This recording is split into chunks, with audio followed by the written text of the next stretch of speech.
सब कुछ अच्छे से चल रहा था। लियन ल्यूस में रह रही थी और वो ल्यूस की सेंट बन गई थी।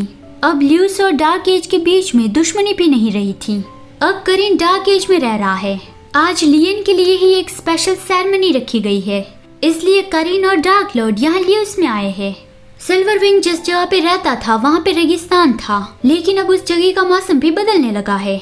असुर जो तीनों भाई थे, एक कर्ज की वजह से उन तीनों की बॉडी आपस में जुड़ गई थी, वो भी अब नॉर्मल हो गई है और वो सब लोग लियन का शुक्रिया अदा करना चाहते हैं। लियन किसी भी काम के लिए मना नहीं करती। उसे खुशी हुई और वो कहती है कि उन्हें बता देना कि मैं नेक्स्ट टाइम वहाँ पे जाऊंगी। तभी ल्यूसिया ने कहा कि कौन से नेक्स्ट टाइम की बात कर रहे हो तुम्हें तो सोने की भी फुर्सत नहीं है। अब ये सारा हीलिंग का मुझ पे छोड़ दो और तुम जाओ, नहीं तो तुम लेट हो जाओगी। लियन उसे थैंक्स कह के सेरेमनी में जाने लगी, क्योंकि आसान ने अभी किसी को भेजा था लियन को बुलाने के लिए। लियन को सबके सामने स्पीच देनी है, तो फिर वो थोड़ा नर्वस फील कर रही थी और वो सोच रही थी कि अगर एबल यहाँ पे होता तो वो नर्वस नहीं होती।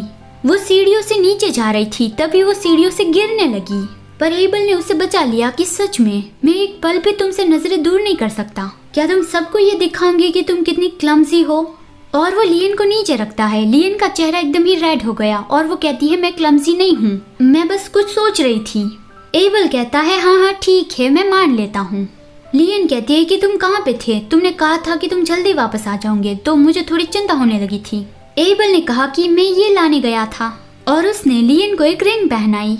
एबल को कहीं से पता चल गया था कि ऐसा लियन की दुनिया में किया जाता है कि अगर आपको किसी के साथ अपनी पूरी लाइफ बितानी हो तो उसे ये देते हुए आपको ये शब्द कहने होते हैं। तो रिंग पहनाने के बाद वो लियन का हाथ पकड़ के उसके आगे घुटने पे बैठता है और उसे पूछता है कि लियन मुझसे शादी करोगी?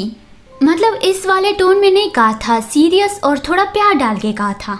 लियन की आंखों में तो आंसू आ गए, मतलब खुशी वाले आंसू। एबल को इस बात का डर था कि वो इस लायक नहीं है और उसकी वजह से लियन दुखी होगी, इसलिए वो लियन को ये नहीं कह रहा था। लेकिन अब उसे लग रहा है कि वो लियन को खुश रख सकता है, तो इसलिए उसने लियन से शादी के लिए पूछ ही लिया। और आज जो स्पेशल सेरेमनी लियन के लिए रखी गई है उसमें ये अनाउंस होगा कि लियन ही सेंट है। तो फिर उसके बाद तो लियन के बारे में सबको पता चल जाएगा। सारे कमीने लियन पे अपनी नजरें लगा के बैठेंगे और एबल पक्का वो इग्नोर नहीं कर पाएगा, इसलिए पहला हाथ उसने ही मार लिया और लियन ने शादी के लिए हाँ कह दिया।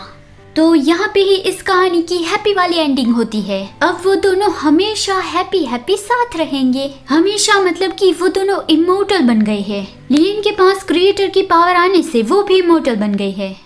इस कहानी को एंड तक देखने के लिए थैंक यू सो मच। मिलते हैं एक दूसरी अमेजिंग कहानी के साथ, तब तक के लिए बाय बाय।